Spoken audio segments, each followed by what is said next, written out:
Here's what people really mean when they say probably. A majority of the answers sit between 3 and 9, with about 70% between 7 and 8. But there are outliers. You definitely have about 3.5% in a 3 and 7% in 9.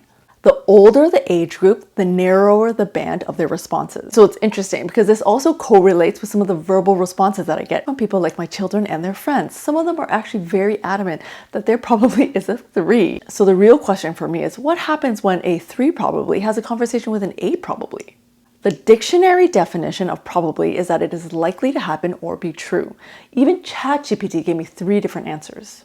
A 70 to 90%, a 60 to 90%, and something greater than 50%. And this is only one word in the English language. How many words do we use in a day? So why does it matter? Well, in the psychology of conversation, there's a premise called projection bias which exists. So if I'm a 7 at probably, I would assume that when you said probably, you would be a 7 as well. That's where we're making assumptions of our own understanding on other people. The second thing is the ambiguity of probably.